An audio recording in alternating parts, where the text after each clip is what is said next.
नमस्कार, जोहार। आप सभी दर्शकों का लाइव इंडिया हर पल में स्वागत है। इस वक्त हमारे साथ बीजेपी के प्रदेश प्रवक्ता अविनेश कुमार जी हैं। इनसे सीधे बात करेंगे कि जिस तरह से आज गुजरात हाई कोर्ट ने राहुल गांधी का जो मामला था उस पर उन्होंने रोक लगा दिया और निचली अदालत को फैसलों को सही बताते हुए राहुल गांधी की जो सज़ा था उसे बरकरार रखा है।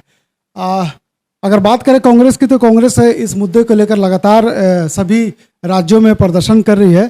तो अविनेश जी, आप ये बताएं कि जिस तरह से कोर्ट ने राहुल गांधी को जो सरनेम मोदी को लेकर जो बयान दिया था कर्नाटक के रैली में, और उसे कोर्ट ने सज़ा को बरकरार रखा और कहा कि निचली अदालत की जो सज़ा था वो सही था। देखिए, कोर्ट का जो निर्णय है वह स्वागत योग्य है और कोर्ट के निर्णय में भारतीय जनता पार्टी किसी भी प्रकार का कोई टीका टिप्पणी नहीं करना चाहती है। कांग्रेस पार्टी के लोग जिस तरीके से पैदल मार्च विरोध वगैरह कर रहे हैं, ये सब बेवजह और एक तरीके से अनर्गल का कार्य है। कोर्ट का जो निर्णय है और निचली अदालत के निर्णय पर जिस तरीके से हाईकोर्ट ने मुहर लगाई है, इसमें कहीं कोई दो मत नहीं है कि अपने देश के जो न्यायपालिका है उसमें बड़े ही उच्च कोटि के लोग हैं। और राहुल गांधी जिस दल से बिलोंग करते हैं, जो अखिल भारतीय कांग्रेस कमेटी के वरीय नेता हैं, वो कांग्रेस पार्टी पूरे देश की एक सबसे बड़ी विपक्ष दल मानी जाती है। और इतने बड़े नेता के द्वारा जिस तरीके से बयानबाजी, जिस तरीके से मर्यादा का उल्लंघन अपने शब्दों के माध्यम से किया गया प्रधानमंत्री के खिलाफ, तो स्वाभाविक रूप से इस पर तो कार्रवाई होनी थी। इसमें कहीं कोई दो मत नहीं था। कोई ना कोई तो कोर्ट में जाता ही राहुल गांधी के खिलाफ। जब देश की जनता, देश के चुने हुए प्रधानमंत्री को श्री राहुल गांधी जी ने अपने शब्दों के द्वारा अपमानित करने का प्रयास किया, तो उसी दिन तय हो गया था कि कुछ न कुछ होगा। आज निर्णय आ रहा है तो ये बहुत कोई आश्चर्य का विषय नहीं है। कोर्ट अपना काम कर रही है, इस पर किसी भी प्रकार का कोई राजनीतिक टीका टिप्पणी का विषय नहीं है। अब रही बात कांग्रेस पार्टी प्रदर्शन कर रही, तो कांग्रेस पार्टी के लोग पदयात्रा करें, प्रदर्शन करें, लोकतंत्र है, उनका अधिकार है, लेकिन ये अच्छी बात नहीं है। मामला 2019 का था, कर्नाटक का था और कर्नाटक को फैसला गुजरात कोर्ट ने दिया।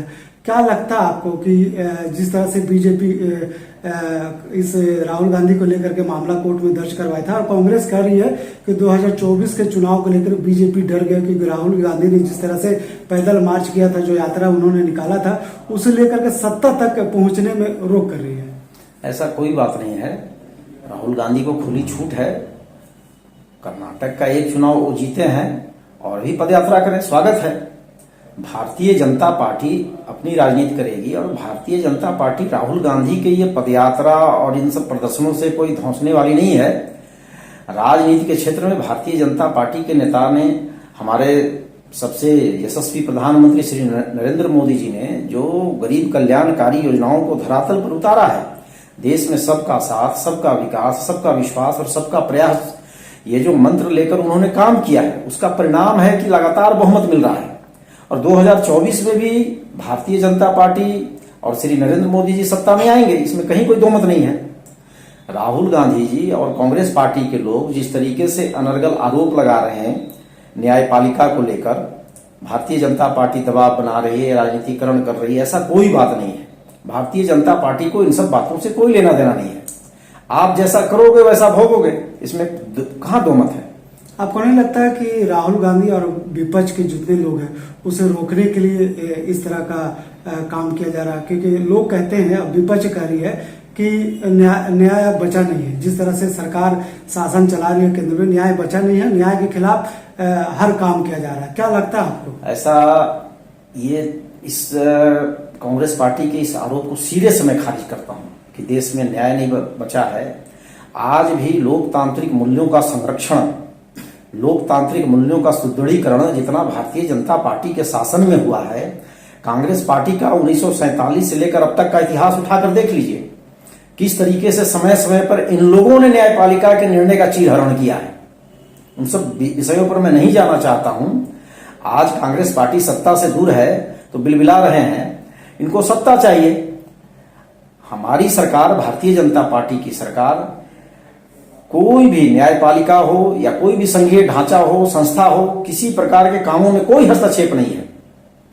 लेकिन हाँ, जो गलत करेगा तो सरकार तो भाई गलत का साथ नहीं देगी, इसमें कहीं कोई दो मत नहीं है। आप इसके लिए जो चिंतन मनन कीजिए, आप उसका जो निर्णय निकालिए, लेकिन राहुल गांधी जैसे नेता अपने को देश के बड़े नेता मानते हो तो उनको अपने शब्दों पर, अपनी वाणी के मर्यादा पर ये सब ध्यान रखना चाहिए कि हम किसके खिलाफ बोल रहे हैं, क्या बोल रहे हैं।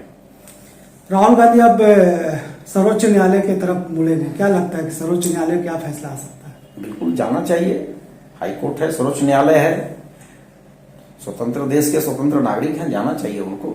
निर्णय है, लोकतंत्र यही है ना देश में, कौन मना किया है, उनको जाना ही चाहिए। अब थोड़ा हम झारखंड की बात करेंगे कि जिस तरह से बाबूलाल मरांडी को फिर से बीजेपी ने कमान सौंपा, क्या लगता है कि आदिवासी चेहरा ला के इस बार झारखंड के सत्ता पर बीजेपी काबिज होने की प्रयास कर रही है? देखिए, भारतीय जनता पार्टी को सत्ता पर काबिज होने की कोई जरूरत, मुझे लगता है कि ये शब्द भारतीय जनता पार्टी के लिए सूट नहीं है। भारतीय जनता पार्टी झारखंड के साथ बिल्कुल समरस है, क्योंकि आज झारखंड जो देख रहे हैं प्रदेश जो फल फूल रहा है, ये झारखंड प्रदेश का निर्माण भारतीय जनता पार्टी के नेता स्वर्गीय अटल बिहारी वाजपेयी के संकल्पों से हुआ है, जगजाहिर है। और जब अटल जी ने झारखंड का निर्माण किया, उसके बाद बाबूलाल मरांडी को ही सत्ता का कमान सौंपा गया। आज जो यहाँ चौमुखी विकास आप देख रहे हैं, ये भारतीय जनता पार्टी के शासन में है। आप पूरा तथ्य उठाकर देख सकते हैं किस तरीके से चौमुखी विकास झारखंड का बीजेपी के सरकार में हुआ है। हमारे 3 मुख्यमंत्री रहे, बाबूलाल मरांडी जी, अर्जुन मुंडा जी, रघुवर दास जी, तीनों का कार्यकाल आप देख सकते हैं, और आज हेमंत सोरेन का भी कार्यकाल आप देख सकते हैं।